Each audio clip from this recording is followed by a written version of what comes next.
What's going on, everybody? 15 minutes a day, Clear Mind Media. Another topic today. Today's topic is on the English language. Not the English language to determine where it came from or all of its etymology, origins. I want to talk about the English language where it stands right now. One of the big things is having to compete with communication. One of the biggest things about communication is normalizing the language. If you don't understand what somebody is saying, then you can't have a conversation. You can't communicate. If somebody is speaking Russian and you're speaking Tagalog, then there's a communication break. You can't communicate. Pretty simple, right? Well, that's the same way with the English language. One of the hardest things about the English language is it's an equivocal language. That means one word doesn't mean exactly what the definition may say, because there may be 6, 10, or even 15 different definitions for one word. So as I start to do some of these videos to massage where some of our disconnect is within of our social culture, these are some of the things that I'm going to be addressing. Some of the words that we use in our everyday culture are bullshit. They're not the words that they sound good, but depending on who you are saying the word, it can mean one thing.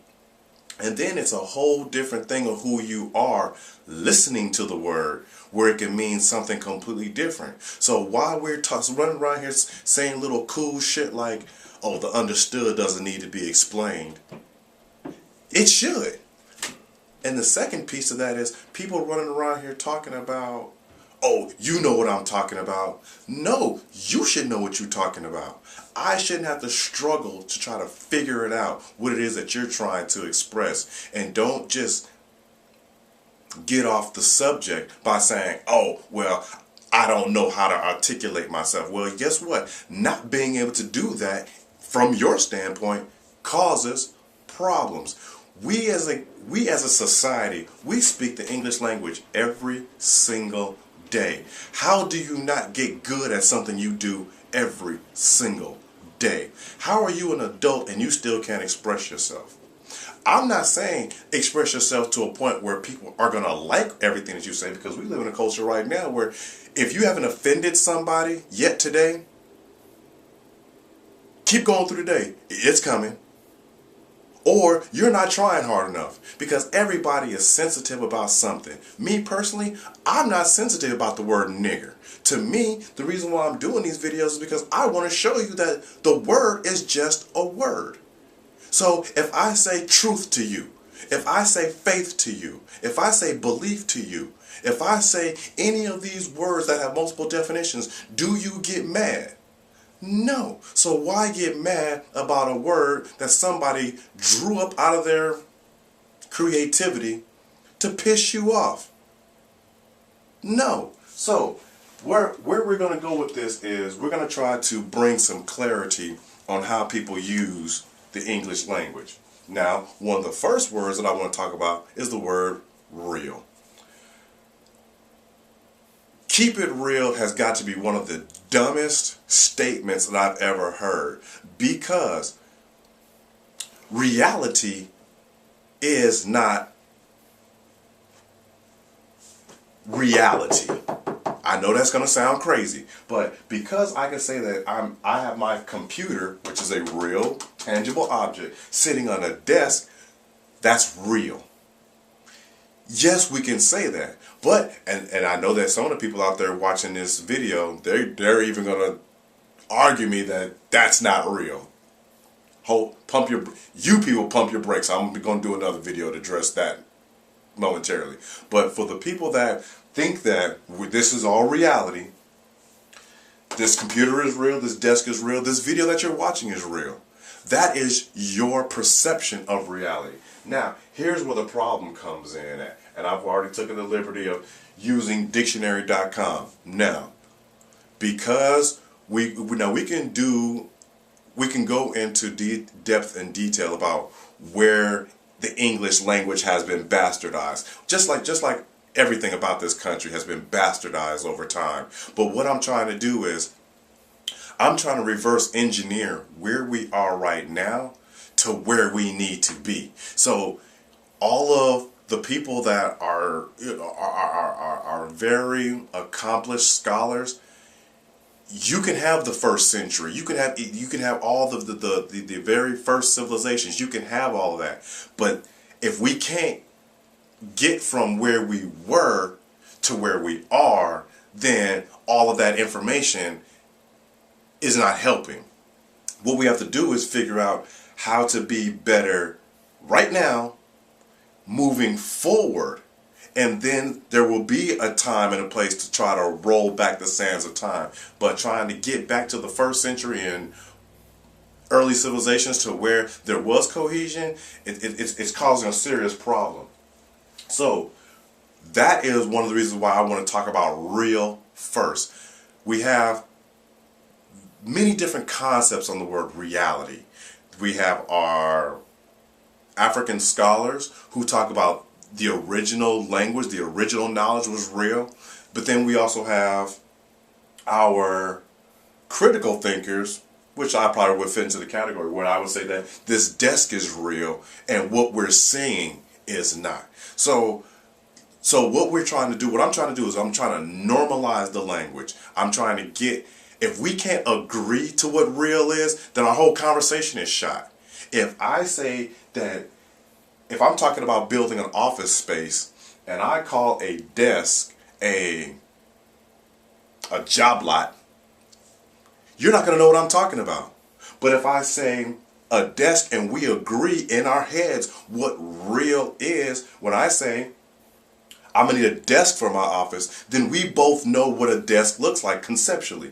Here is the problem with reality and keeping it real. Here's the problem with your reality being your perception. I wasn't raised like you. I didn't grow up like you. I didn't experience the things that you grew up to. So how can we both agree on what's real, especially in a social setting? So, real. It says true, not merely ostensible, nominal, or apparent.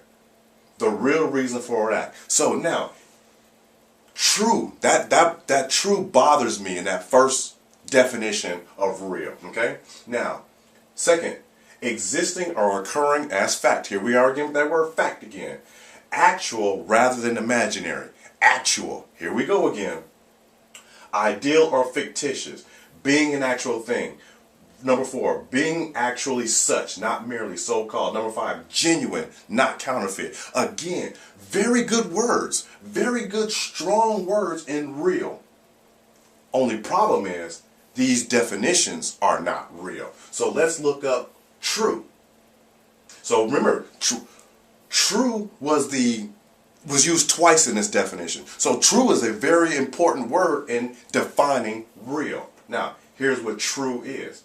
Well, I looked up true, so let's look up true instead of truth.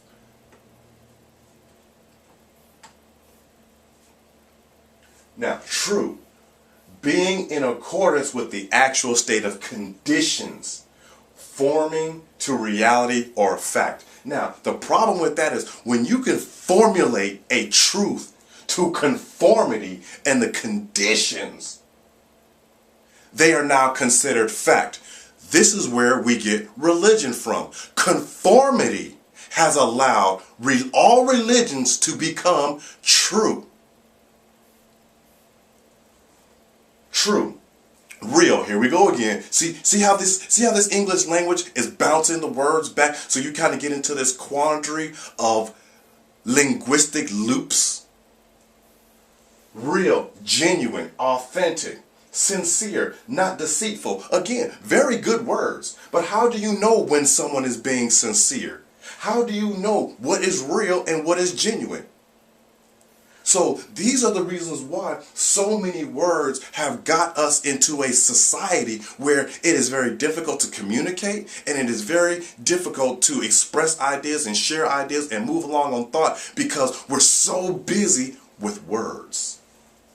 And it's amazing because in a technological state now where we have smartphones, laptops, internet service, we spend so much time with capabilities to communicate that we're actually communicating less effectively than when we had pens and papers and telephones. So we have this truth, we have this genuine. So none of the if someone says that they're being real based on these definitions, it's really hard to say that they're not real, because if their version of reality is not in is not in coordinates with what your reality is, then all of a sudden they're not real. So what makes your definition or your perception any better than the other? So this is where we have all of this communication blocks. Now, belief, another word that people toss around as if it's law. Belief, to have confidence in the truth. Here we are again with that word truth. But we've already said that truth is not really fact. It's not really real. Truth is perception. Truth is conceptualized. So how can you point to somebody in a book, a scripture, or any kind of education and say, what I know is the truth and what you have is some falsehood? This is why we have to start building upon our own truths, which is why when we debate religion, we debate the origins of things, at some point in time, you yourself are going to have to make a decision. Do you conceptually go with what you have been programmed, what you've been gone on with, as okay, and that's fine, or do you find your own truth? Now, when people begin to find their own truth, then I think that's when we actually start to be able to normalize the language, because when I communicate, I have worked extensively to try to not make my audience struggle to understand me. But we live in a very lazy society where people don't think like that. You look at the broken text, I guess the texting language now. What, WT? I mean, just stuff like that. We have gotten lazy amongst an already bad communication. Now, so belief. Belief is nothing. The bottom line about belief is confidence in unverified fact. That's it. If you don't believe something but you believe it, you don't have to have any kind of proof. But as long as you believe it, then you are a believer. It's just that simple.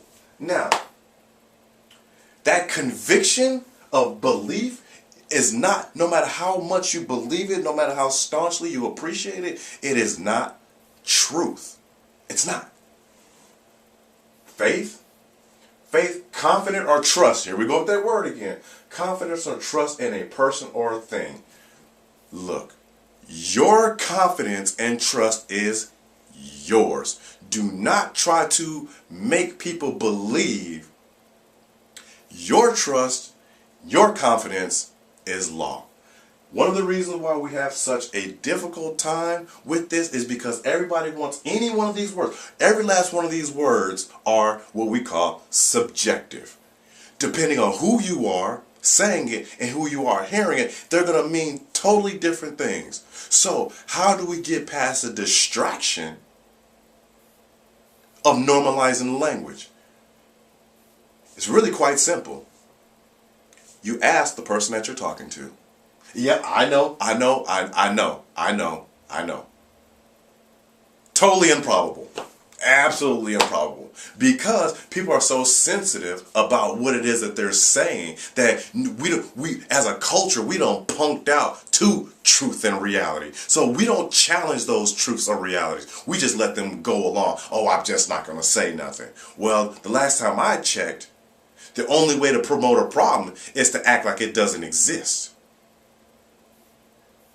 But what we also need to understand is to act like a problem doesn't exist is one thing, but you have to also understand, you have to identify with clarity, with reality, what that thing is. We can have all kinds of fabrications in our head, but that doesn't help our communication. So when you're using these words like truth, reality, proof, all of those kinds of things, don't think that people are supposed to just embrace your truths, your realities, or whatever, because you said keep it real, or you said I come in truth. No, no, no, no, no, no. One, be prepared to articulate and explain yourself when you're using these equivocal words. And two, if you're hearing these equivocal words, be prepared to challenge the person that's using them. And I'm not saying challenge them in the debate, challenge them in understanding.